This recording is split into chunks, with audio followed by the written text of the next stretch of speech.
Hello everybody and welcome to Romancefull's Tarot. I'm about to begin here with a reading. Now it's a general reading, so it might not resonate with everybody. So it's really important that you take whatever resonates with you and you just leave the rest aside. If ever you do have any questions and you would like to have your own personal reading, then please do contact me at romancefulltarot@gmail.com, and it will be my great pleasure to send you the different type of readings that I can offer you, so we can find those answers that you're looking for.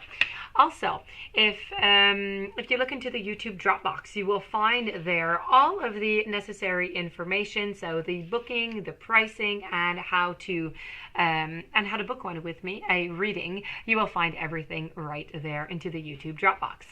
Also, if you've been to the channel before but you have not yet subscribed, please do take a brief moment of your time to click the subscribe button to show your support to the channel and to myself, and it would be greatly appreciated. So that being said, we are going to begin this reading. This reading here is for the sign of Leo. We want to know here, is your ex sorry? So are they sorry for what they did, for what they, for making you feel the way they did, or what they did into the relationship? Do they have any regrets? Do they feel they're sorry? So I'm using Alice in Wonderland. I'm also using The Nightmare Before Christmas, so 2 tarot decks along with an oracle card to come and give us a little bit of guidance at the end. So we're going to begin with Alice. We're going to move over to the Nightmare after. So I have the King of Swords. I have the eight. I have the card of Strength, I'm sorry. I have the 6 of Pentacles. I have the Ace of Cups. I have the 5 of Swords. And I also have the 6 of Swords. Well, I might as well put these also, and we'll look at it after. I have the Star, the Page of Needles. I have the 6 of Needles. And I also have the Ace of Needles. So, okay, I have to say the breakup was decisive. Okay, that was it. That was the decision. They were not changing. They were not going to, change their mind about that. They were completely sure about their choice whenever they did make their choice, and they're still quite fine with their choice. They don't want to change it. But I do have to say that there is a little bit of regret. There's not much, okay? There's a little bit of regret there for, 2 or 3 little things maybe that they said here and there, the way that they acted, but it's nothing, nothing all that big, but there is a little bit of regret, okay? So I don't want to exaggerate the thing. I don't want you to think that, they're all sorry upon themselves, and I don't want to go the other way neither. I don't want to go into extremes. I just want to let you know that there is a little bit of these sentiments that are apparent into this reading here. I feel as though the choice was, I find like there was just a great battle between the both of you. I found that there was a lot of conflicts, a lot of fights, and therefore there must have been some harsh words that were said, some feelings that were hurt, some things or some actions that were done that should not have been done or said. And, that really just words can really just scar a soul, right? And so I feel as though part of this is really what happened, and I think that at some point they just kind of started to leave.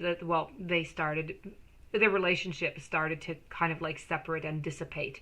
And so, one was feeling a little bit more into the darkness, and the other one was feeling a little bit left aside, and it was really, really difficult to try and navigate through all of this until at some point, your ex-partner decided that was it. He or she was leaving. It was finished. It was not going to work out. Too many differences, not enough compromise, just not able to understand each other. These were some of the reasons that were evoked.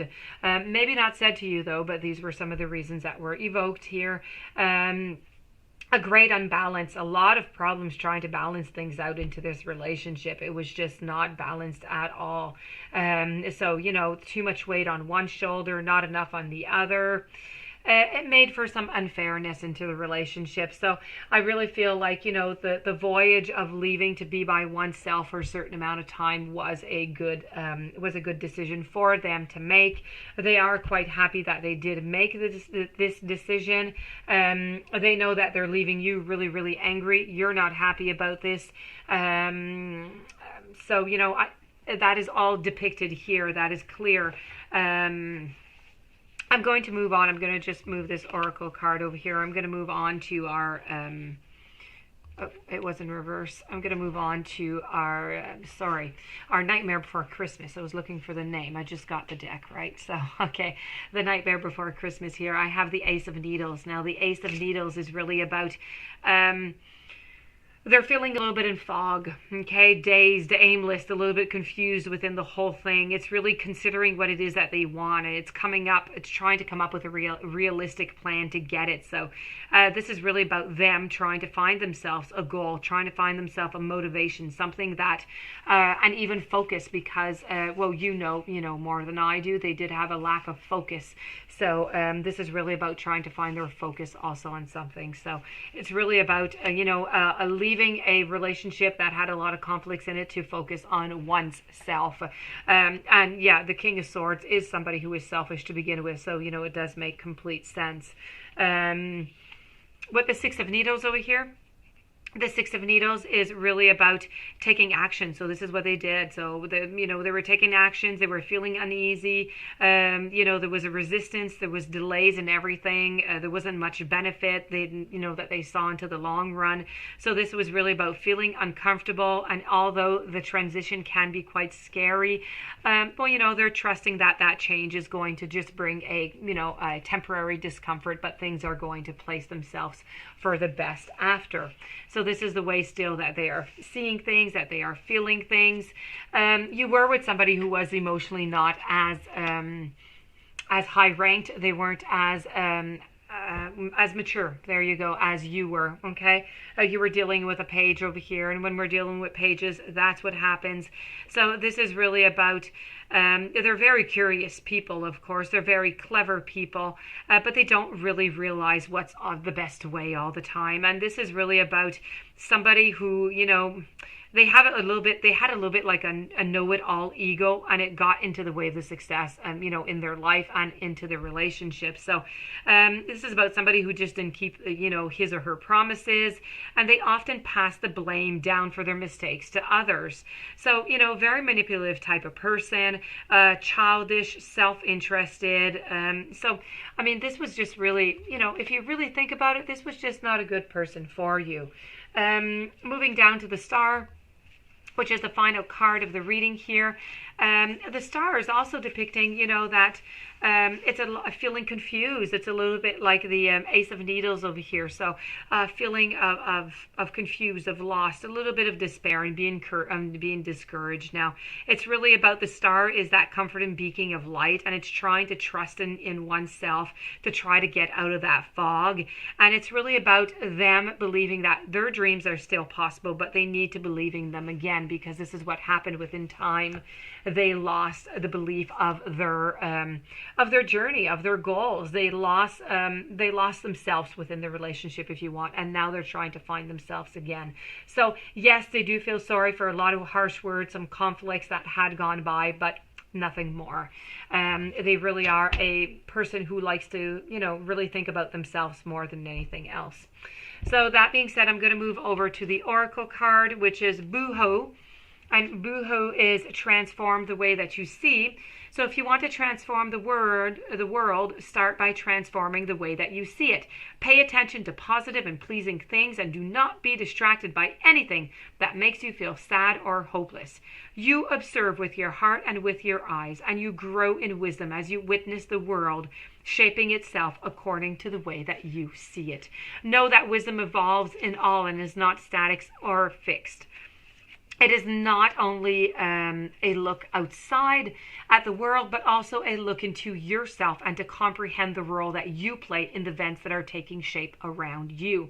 Let what you observe transform you, be uplifted by what you know and even the challenging facts and difficult truths. They are further opportunities for growth and transformation.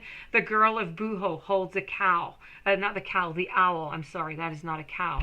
And they and the butterfly. So the owl is all about wisdom, the butterfly is about transformation, and her index fingers, which are the power, as she gazes onto her world curiously and confidently. So Buho also means that people are watching you and noticing your courage, good deeds, and personal transformation, and that these qualities will be rewarded. But Buho also appears when a reward, a bonus, or a notification of approval is about to be received.